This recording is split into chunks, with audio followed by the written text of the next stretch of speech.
राम सेतु का पुल बन रहा था। बानर भालू बड़े बड़े बंदर शिलाएं लेकर के जा रहे थे। एक गिलहरी अपने शरीर में समुद्र किनारे की रेती फंसा करके ले जाती और पत्थरों के बीच जाकर शरीर को फड़फड़ा करके फिर आ जाती। हनुमान जी ने देखा, ए गिलहरी एक तरफ हो जा, किसी बंदर के पांव के नीचे आ जाओगी, मर जाओ। गिलहरी हनुमान जी को सुनकर दोनों हाथ ऐसे करके खड़ी हो गई, मानो कह रही हो क्या आप भर राम जी के काज में सेवा करोगे, हमारी नहीं लगेगी। हनुमान जी बोले लगेगी तो, पर तुम बीच बीच में फुदक उदक मत करो, सेवा भी करनी तो एकाध कोने में करो, और तुम्हारी सेवा से होना भी क्या है। गिलहरी नहीं मानी। उसी समय हनुमान जी एक शिला लेकर जा रहे थे, नीचे देखा नहीं, सो हनुमान जी की अंगूठे से उसकी पूंछ दब गई, सो घाव हो गया। तुरंत चिक चिक चिक चिक करती हुई वो गिलहरी दोनों हाथ जोड़कर खड़ी हो गई। हनुमान जी फिर डांट कर बोले, हमने तुम्हें पहले रोका था, नहीं मानी तो देखो क्या हाल हो गया। गिलहरी कहती है, हनुमान जी तुम बड़े बलवान बनते हो, हम तुम्हारी शिकायत करेंगे राम जी से, जाओ कर दो। गिलहरी राम जी के पास गई और रोते हुए कहने लगी, बताओ आपके रहते हुए हमारे ऊपर अत्याचार अन्याय हो जाए। राम जी बोले क्या हुआ। गिलहरी ने अपनी पूंछ दिखाई, देखो तुम्हारे एक भारी बड़े बंदर ने हमारी पूंछ में घाव कर दिया। राम जी को दया आ गई। राम जी ने अपने हाथ पर गिलहरी को लिया और 3 उंगलियां गिलहरी के ऊपर फेर दी। भगवान के हस्त का स्पर्श पाते ही गिलहरी का घाव ठीक हो गया और 3 उंगलियां राम जी ने जैसे ही गिलहरी के शरीर पर फेरी, सोई उन उंगलियों के निशान गिलहरी के शरीर पर पड़ गए।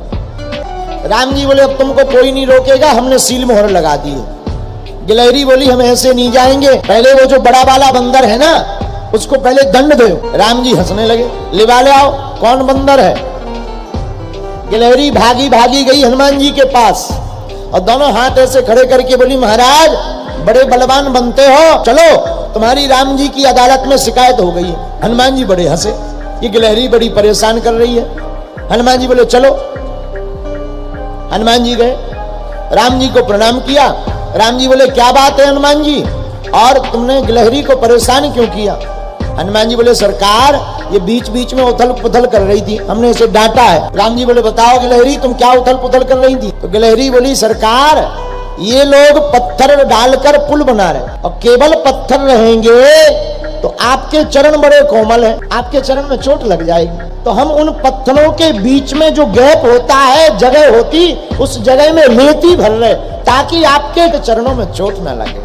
हनुमान जी ये बात सुनकर गदगद हो गए, बोले भाई गिलहरी हो तुम बड़ी बुद्धिमान। गिलहरी बोली राम जी तभी तो हम कह रहे ये बड़े बड़े बंदरों में बुद्धि तो बिल्कुल ही नहीं है। महाराज अब तो इस बंदर को दंड दीजिए। राम जी से बोली। राम जी बोले हाँ भाई हनुमान जी तुम दंड पाने को तैयार हो।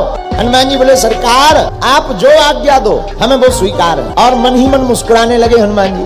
तो राम जी गिलहरी से बोले तुम ही बताओ क्या दंड देवे हनुमान जी को। महाराज इन्होंने हमारी पूंछ पर लात मारी, अंगूठा लग गई, हमारी पूंछ में घाव हो गया, वो तो बड़ी कृपा है कि आपने ठीक कर दी। हम आपको भी कहते हैं कि इनके सिर पर एक जोर से लात मार दीजिए। हनुमान जी बोले धन्य हो गिलहरी। बोले क्यों। अरे बोले इसी बहाने से ही आज तक सरकार का हाथ हमारे माथ पर रहा, आज हमारे सरकार की लात हमारे माथ पर रहेगी। सिर झुकाकर हनुमान जी बैठ गए। राम जी ने चरण का प्रहार किया। गिलहरी अब तुम खुश हो। सोई चिकचिकाती हुई दोनों हाथ कर दे, अब हम बहुत खुश हैं। पूंछ बढ़िया हिलाकर हनुमान जी तरफ देख करके बोली देखो अब हुआ ना दर्द। महाराज जी कथा पूरी बड़ी अद्भुत है। राम जी ने फिर भी हनुमान जी को नहीं छोड़ा।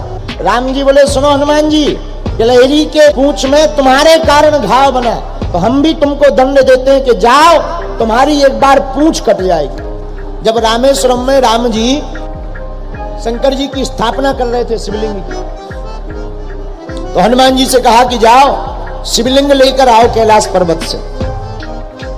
हनुमान जी को आने में देर हो गई, तो माता जानकी जी ने रेती से शिवलिंग को बना दिया। हनुमान जी थोड़ा बाद में आए शिवलिंग लेकर, तो बोले सरकार हमारे आने के पहले ही प्राण प्रतिष्ठा कर दी।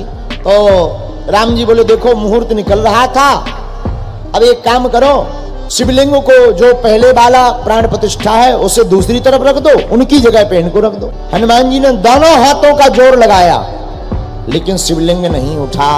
तो हनुमान जी ने अपनी पूंछ लगाई और पूंछ से शिवलिंग को उठाना चाहा, लेकिन शिवलिंग नहीं उठा। अंततोगत्वा हनुमान जी ने एक झटका मारा, पूंछ टूट गई, लेकिन शिवलिंग नहीं उठा। और जैसे ही पूंछ टूटी, सोई हनुमान जी महाराज के वहां पर रामेश्वरम के बगल में दर्शन आज भी हो रहे हैं। पुच्छ कट हनुमान, उनकी पूंछ कट गई, आज भी हनुमान जी के पूंछ कटे हुए दर्शन हो रहे हैं। बाद में माता जानकी जी ने अपने कर कमलों से पूंछ को जोड़